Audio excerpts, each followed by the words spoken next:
Le pont d'Avroy, autrefois, était un pont, figurez-vous. Eh oui, il enjambait le bras de Meuse de la Sauvenière et reliait l'île au quartier des églises Saint-Christophe et Saint-Gilles. Cette île englobait un quartier latin, c'est-à-dire étudiant et cosmopolite. Le pont citadin, au Moyen-Âge, était souvent chargé d'habitations, comme on le voit sur cette gravure, ce qui le fragilisait. Le pont d'Avroy, qui existait déjà au XIe siècle, n'échappait pas à cette règle.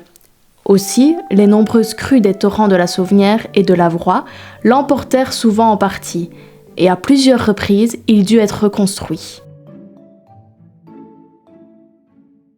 Les inondations catastrophiques de 1643 le brisèrent, et il avait été à peine reconstruit lorsqu'il fut à nouveau détruit par les canons de Ferdinand de Bavière. Ce prince-évêque avait appelé des mercenaires bavarois pour mater une révolte des Liégeois au temps des Chiroux et des Grignoux. On voit ici le pont déchargé des maisons qui le flanquaient autrefois. Il prolongeait également une des portes percées dans la muraille, élevée par le prince-évêque Hugues de Pierrepont.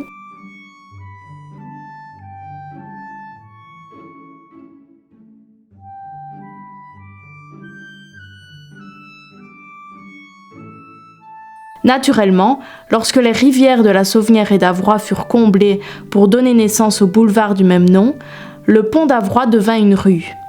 On le voit encore ici, en 1826, réduit à une seule arche, avant de disparaître complètement.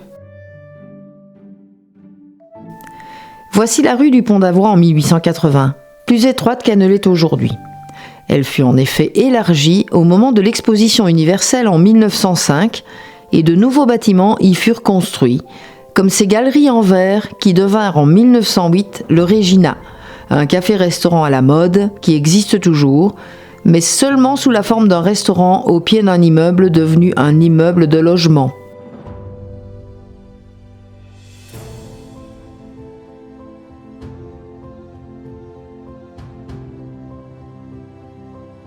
L'immense bâtiment en verre, très décrié par la population qui ne l'aimait pas, a été détruit et remplacé en 1956 par un immense cube de béton. Eh oui.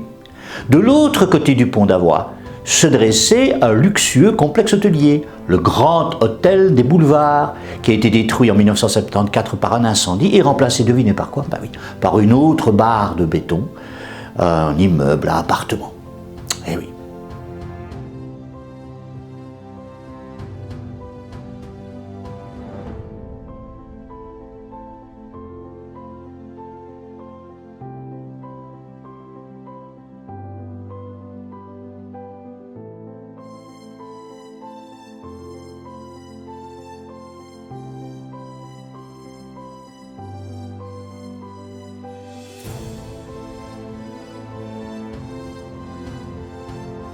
Situé à un point névralgique, au croisement des grands boulevards sur lesquels il débouche, le pont d'Avroy, devenu complètement piétonnier en 2008, était célèbre jusqu'il y a peu pour l'effervescence de son activité, avec les nombreuses devantures de ses magasins et ses cinémas.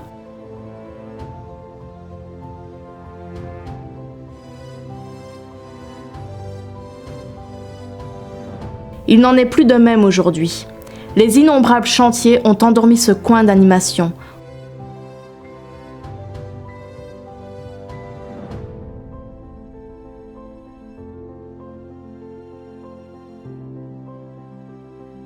Où demeurent cependant de beaux immeubles comme celui du Forum. D'abord cinéma, cette salle centenaire fut inaugurée en septembre 1922 et grâce à son style art déco, fut classée en 1989 et devint une salle de spectacle bien connue. La vie culturelle si intense dont s'enorgueillit notre cité doit beaucoup à cet immense palais des arts. En 2022, ce dernier a donc fêté son premier siècle d'existence. Une paille lorsqu'on songe à toutes les modes que ces lustres ont vu défiler en 100 ans, de Luis Mariano à Johnny Hallyday. C'était au départ un lieu consacré à la projection de cinéma et au music-hall, mais ce lieu passa entre diverses mains, jusqu'au temps de l'occupation nazie, où la salle fut confisquée par les autorités à la famille d'origine israélite qui en était la propriétaire. Cette famille a pu récupérer son bien à la Libération. Et aujourd'hui, après la disparition de la veuve Mazereel en 2002, c'est la région wallonne qui est l'actuel propriétaire du forum. Un lieu presque intégralement classé, de la façade au péristyle en passant par le grand escalier, véritable œuvre d'art déco qu'on a pu admirer dans le film Populaire, sorti en 2012.